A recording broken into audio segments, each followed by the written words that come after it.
This is ChangeMakers with Katie Gore, finding the right solutions for the affordable housing community.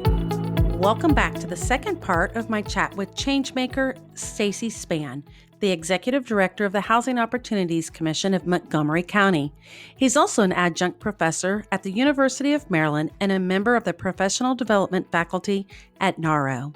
Stacy, we talked about the great work you and your team are doing in Maryland, but one of the reasons for this podcast is to talk about the reasons people are inspired to work in the world of affordable housing.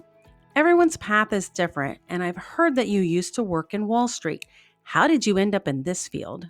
Oh man, this is interesting. So I went to Morehouse College in Atlanta, and I was a business major. And one summer, I worked and traded mortgages at Fannie Mae at the Northeastern office it was Philadelphia. That next summer, I was interning on Wall Street, and I was a Goldman Sachs scholar. So I worked at Goldman Sachs. And I really enjoyed the rigor of the work.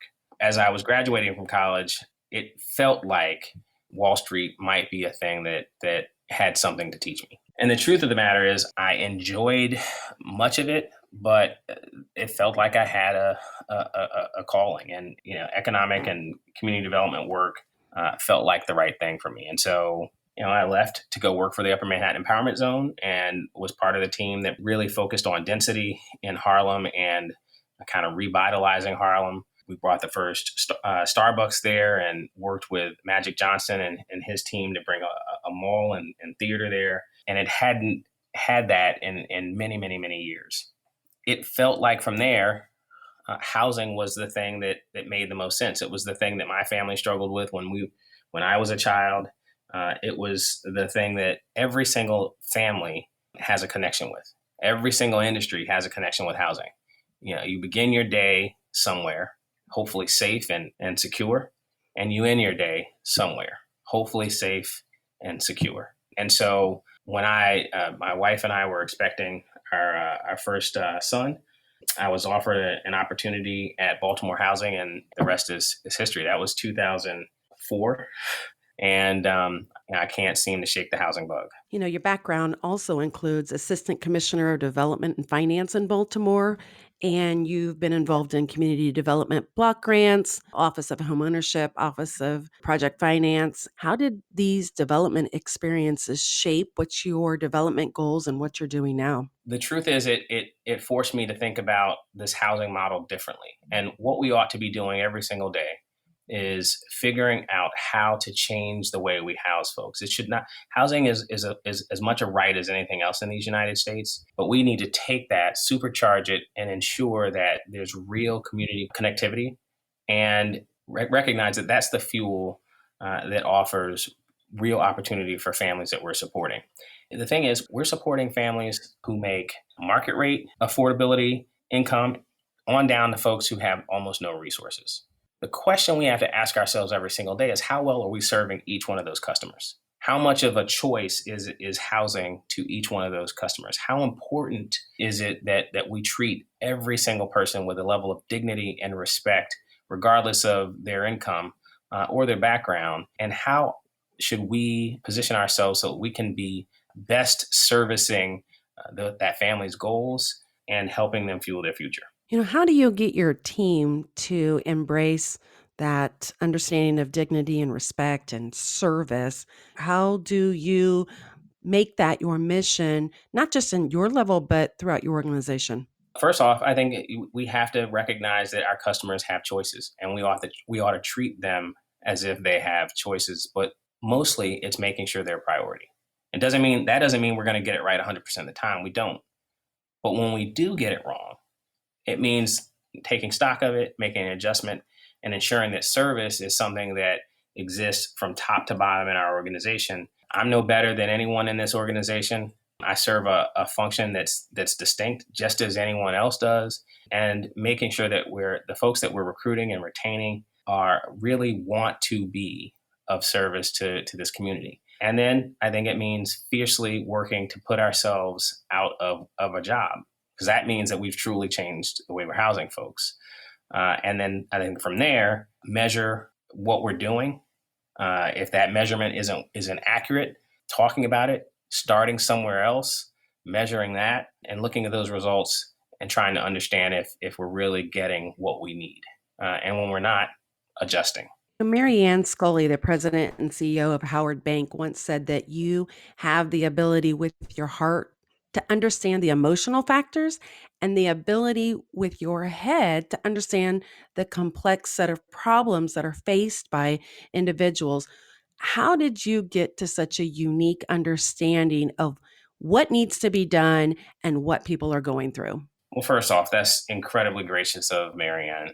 Look, I just try hard. I mean, the truth of the matter is, there was a time where my family were our customers. Not a day, not a moment lost on me sitting in this office that I forget that. But for a ton of folks betting on me and my family, and that includes my mother and her taking a ton of risk, I wouldn't be able to serve people now. And I had a choice. And so I think it comes down to what kind of person you want to be. I always want to be of service. I don't know that I require anyone to know anything about me other than I truly want to ensure that I'm having an impact on our community that uplifts folks, supports them, and pushes toward a better tomorrow. I want to loop back to something you said earlier. You said that, your family had experienced some instability in housing, and many of us can relate to a prior experience, professionally, where we realized what the instability of housing did to us. And so that's a lot of times what is driving us. But you in particular have had a unique aspect because you were able, from what I understand, to redevelop the actual building that you grew up in. Is that true? And tell us about it. Oh wow, that's a little bit emotional. Yes, and I went to Howard County High Schools, Hammond High School, as a matter of fact, and we lived in Guilford Gardens, and so it's just life happening in front of you when you're able to go off to college, do fairly well, go off to graduate school, start a family, come back to the county where you went to high school, and then take a role that involves having a little bit of vision, an exceptional amount, I think, of courage, and then trying to put one foot in front of the other. And so we were, in fact, able to redevelop it. I actually have a large photograph of that property on my wall. I look at it every single day, and I have the door knocker, the original handle and door knocker from the unit where I lived. We developed it into a world-class mixed income property. We densified it, meaning we added units to it, but we also added a level of amenities that make it really an incredible place to live. Added a pool with a waiting beachfront entry, an incredible facility there with workout room and business center and dedicated space for children. In fact, that space for children was named after my mother. It wasn't something I did just by surprise. Our board there did it in honor of her, and it sits right next to an elementary school, and I think an otherwise wonderful community. And so it is poised to really provide opportunities for families from cradle to the next life. Has a self-contained senior building, a putting green. It's an incredible development now, but it is mixed income and has a greater level of affordability perpetually than it had even when I lived there. That's a real destiny and purpose driven moment, and not one that a lot of people get to experience. So kudos and respect to your mom and to you for being able to build that into, your vision, but not just your vision and your story, but think about the people that are now impacted who are living in that particular community as a result of this. I do almost every day, almost every day. One interesting fact about you is you were named in the Affordable Housing Finance Magazine's Young Leader Award recipient. You, like I mentioned earlier in the introduction, you are an adjunct professor in the master's program at the University of Maryland, and you're also a member of the professional development faculty for NARO, the National Association of Housing and Redevelopment Organizations, where you actually teach mixed finance for public housing authorities. Where does all your vision come from to be able to deliver these types types of innovative courses? I mean, again, it's having the experience being the customer. I mean, I lived a duality that was very clear in high school. Monday through Friday, I went to school in GT and AP classes, but every night I had to come home to a place where my peers, my classmates, would want to call home. Mm-hmm. And I get what that feels like for our customers. I get what it feels like for their children, and I think it's just part of what we ought to do to change our communities for the better. I mean, it's as simple as that. I mean, I look at my own kids, and their lives are incredibly different than mine was, and I'm ever hopeful that they will recognize the support they have and pay it forward.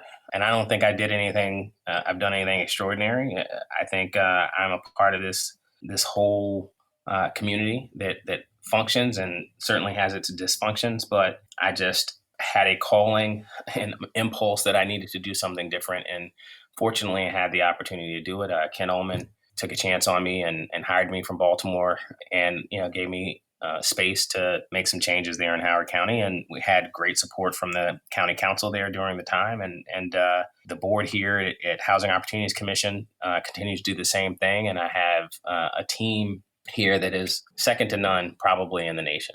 And so it really has been, I wish I could claim it as if it's just me. It really is the entire community providing support. And that would, that has to include my wife and kids. I mean, they are super supportive of the work that we're doing every day, and they've continued to be so. And so it's worked out well.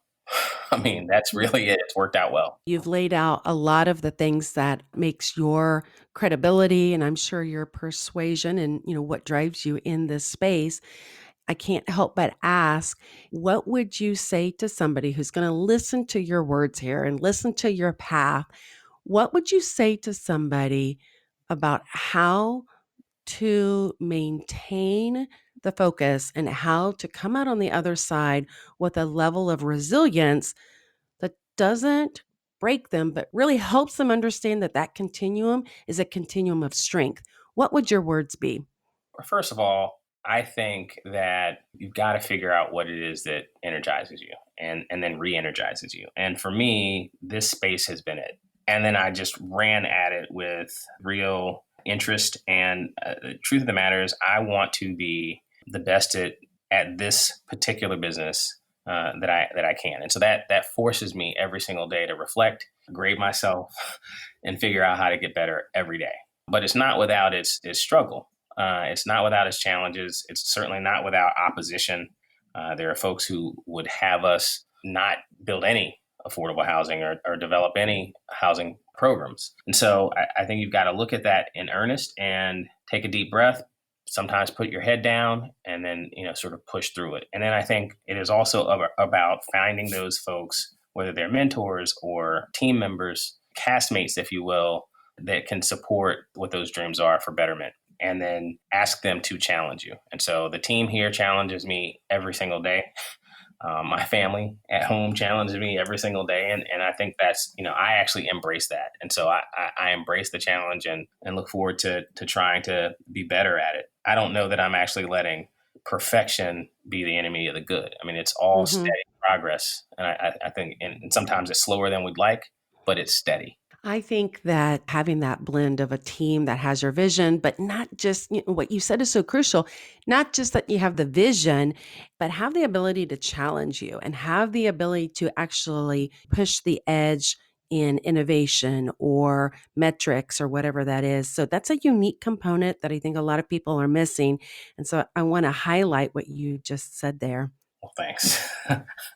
Thank you. Well, thank you so much for taking the time. And I think that this is going to be a fantastic nugget of wisdom for many people in our industry. And what a great chance to get to know you even better. Well, I certainly appreciate the opportunity to chat with you. And maybe one of these times we can actually dissect one of the communities that we built or are building, and talk soup to nuts about how we got there and why we made some of the decisions. Because I think that's often lost on the broader community as we go about this work. Exactly. Thank you so much. Thank you. Thanks for listening to Changemakers with Katie Gore. To find out more about Katie, go to quadel.com. That's QUADEL.com. This has been a production of Forbes Books Radio.